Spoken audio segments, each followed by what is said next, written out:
Hare Krishna, Hare Krishna. When the living entity is wandering in this world, there are so many dangers that come in the way in one's life. Sometimes people think, oh, I'm going through a jungle, I should not be bitten by a serpent. Or somebody thinks, oh, our relative should not die in some accident or something, car accident, something like that. Oh, some people fear, oh, our relatives should not get some disease, some terrible terminal disease which may devour the body. Oh, we should not get into any enmity with some other living beings who may be vicious, who may murder and who may kill. And so in this way, while living in this world, there is always some fear that one's body may be brought to an end by some calamity in this world. But none of these things are considered as very great danger in the Shastra. Because all these dangers which I told you now, they can only end the body, but the soul can never be killed. The soul leaves the situation and goes to the next situation, next body. But what is really considered danger is to become forgetful of Krishna due to either sensual or speculative endeavors.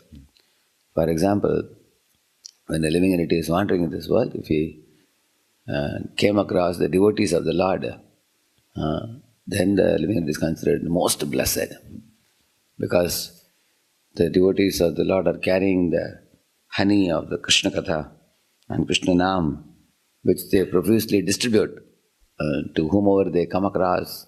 In fact, they go out of the way to distribute it. Somehow or other, amongst the millions and millions and millions of trillions of living entities, some living entity encounter Krishna's devotees, and they are blessed enough to receive the Krishna Nam and Krishna Katha, which opens door to go to Vaikuntha. That is considered the greatest good fortune. But after meeting such devotees and receiving Krishna Nam and Krishna Katha, the one becomes sensually attracted to someone else. If one is attracted to opposite sex and one gets deviated, or one is getting attracted to some false philosophies which say you are only God. There are some philosophies who say that Atma so Paramatma, Atma and Paramatma are same. So living entity already want to become God. When he hears such philosophies, become very happy, oh, I am only God. Now I can enjoy whatever I want. And to substantiate this, there are so many fools who claim to be great swamis and sannyasis who claim I am also God. I have not come here to say I am God, everyone is God, they say. So hearing that, the living entity becomes far more foolish than even before. In this way, sensually, we may be attracted to eating all kinds of nasty things or engaging in sex life. Or mentally, we may get into speculative philosophies, get into complicated philosophies. In this way, one can become extremely foolish, like before. One was foolish before, brought to enlightenment by devotees. One could get chanting and studying philosophy of Krishna consciousness, and one was actually walking on the road of going back to Godhead. But again, one can fall back into bad asatsanga, bad association. The example is the Kala Krishna Das, associate of Lord Chaitanya. When he went to South India, some Bhattaharis allured him. They wanted to use him to produce children to expand their population.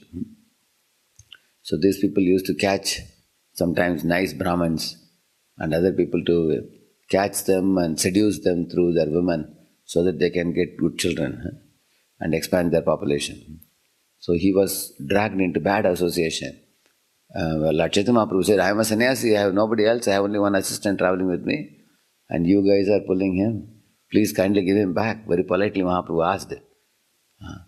They brought weapons to attack Mahaprabhu, to kill him and drive him away. So because Mahaprabhu is Krishna himself, because they tried to attack Krishna, the same weapons attacked them back, started cutting their heads, cutting their hands. And everybody had to flee for their life afterwards.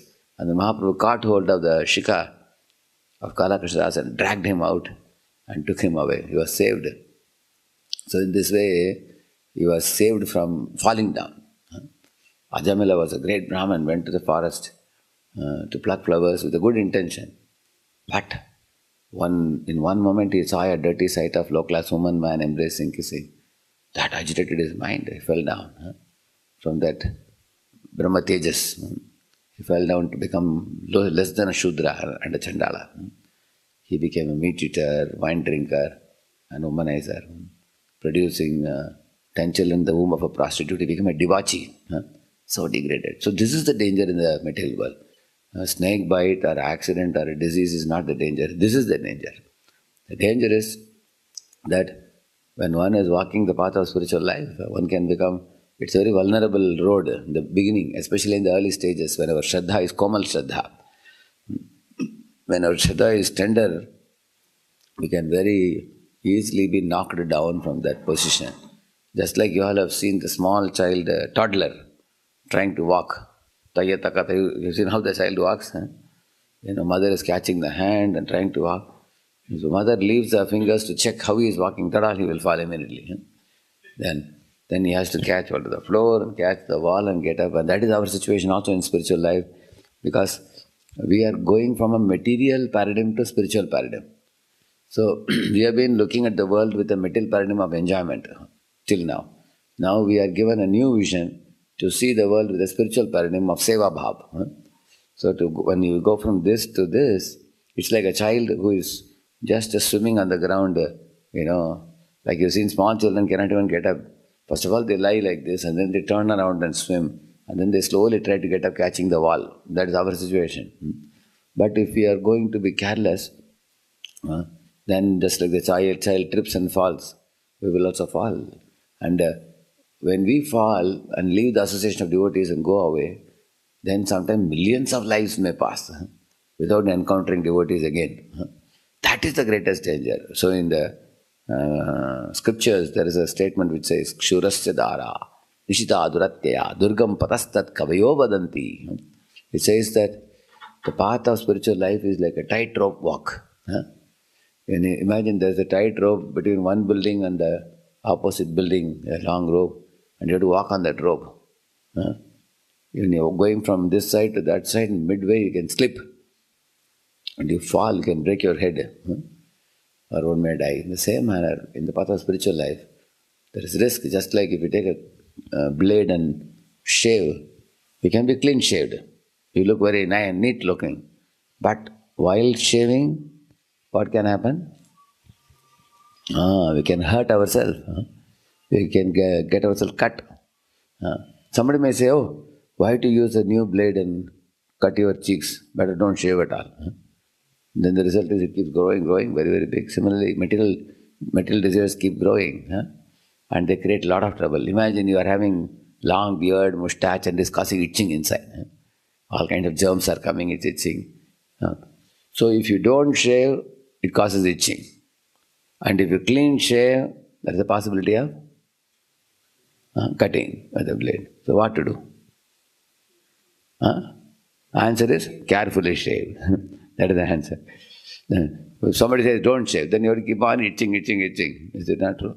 Similarly, material desires always is causing us itching sensation. You try to enjoy, you suffer. If you scratch more, it bleeds. And if you don't scratch, it itches. And if you clean shave with a blade, you can be clean shaved, but you have to be careful. If you are not careful, it can cut your cheeks. So therefore, the answer is this. If you don't, somebody says, why to take to spiritual life and take so much risk, Prabhu? Anytime we can fall down. Better I remain in the fallen position only. If somebody says like that, no, don't take to spiritual life. It appears very easy. But then the alternative for you is sense gratification, which will burn you. Millions of lives you have been burning in the fire of sense gratification, and you will continue to burn. But if you take to spiritual life, there is a possibility of falling down. Then what to do? So carefully walk. That's the answer. So how do we carefully walk? One of the aspects of carefulness is you have to be attentive and you have to be humble. One should pray to the Lord that somehow or other by some unimaginable good fortune, I have been spotted out by my Guru and Vaishnavas, and they have given me the holy name. They have given me the holy scripture, holy prasad, and they are escorting me. I was simply a fool number one, roaming in this world, getting slaps and whips and kicks of Maya. But Guru and Vaishnavas are catching my hand and leading me.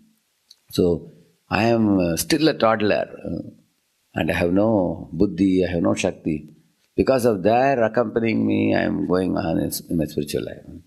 And the holy name itself is a protector. The holy name acts like a kavach. It protects you from evil forces and bad forces. So let me chant the holy name with attention, sincerity, absorption, prayerfulness, humility. So in this way, when I chant the holy name in a prayerful mood, then the holy name gradually purifies our heart and puts a very, very powerful kavach around us. So later on, you will gain strength in your legs. So when you walk, you are not in such a vulnerable position like you were before. Now you are more stronger. Because you can easily detect Maya in what all ways she comes. You can avoid, Maya's push and pull by high character, strictly following the four related principles. You can evade Maya. Mameviye prapadyante, Maya me tam tarantite. The more I strongly take shelter of Krishna, Maya cannot come nearby. The police cannot catch you if you are not a thief. The police may come all around you, but they won't touch you. Because you are not a thief, you are not breaking the laws of God. So if you align with the laws of Krishna, then Krishna gives you protection. So then the Maya's forces cannot do anything. So in the daily chanting of the holy name, we don't have to pray for bodily protection. Body is going to fall today or tomorrow, everybody's body has to go away. Isn't it? One need not worry about the financial crunch which may come in one's life. Our property may be stolen away. These problems may happen, only body is affected. We should worry about spiritual protection, which is most vital, because for the soul to go back home, back to Godhead, we have to spiritually practice in a protected way. Shaknoti hai vayasodhum praksharira vimokshanat kamakrodod bhavam vegam sayuktasya sukhi naraha. This lust, anger, greed are the constant threats to a spiritualist. If he can avoid getting contaminated and infected by these three things and keep oneself very pure and holy, then you have won the game, because you are already a devotee. For those who are jnanis, who are not devotees, even if they somehow or other survived without getting affected, they are not going to Krishna, they are just going to relax in Brahmajyoti. Whereas you are all devotees. So a devotee, if you can keep away from Kama, Krodha, Lobha, at the same time chant Hare Krishna and engage, it definitely will go back to Godhead. Once you go back to Godhead, Krishna says with full assurance, Yad gatva nanivartante taddama paramam mama. So he says definitely you will come back to me, you will never fall back in this world. So that is our hope, our aspiration, our prayer, and therefore keeping that ultimate goal in mind, let us remain protected and pure and not fall back to Maya or to the old ways again.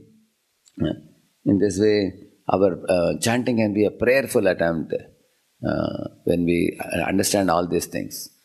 Without understanding all these things, we are super proud and we think, I am great, I am this, I am that. We are nothing. Actually, we are very insignificant. Like a small baby lying on the road, imagine a big elephant comes and lifts his feet.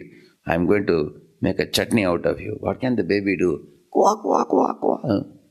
He cannot even get up also. The child even doesn't know how big is the elephant. How powerful Maya is, we don't know. That's our situation. But if somebody comes who picks up the child and takes the child away from the elephant, like that Krishna and devotees have come and taken us away from Maya.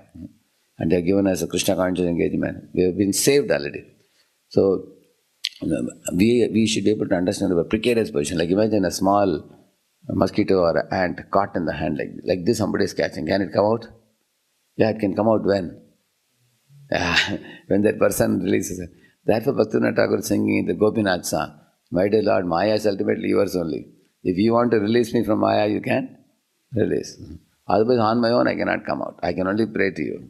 So let us learn to pray and beg the Lord to release us from Maya and engage us in His service through the chanting of the holy name. Harinam Prabhu ki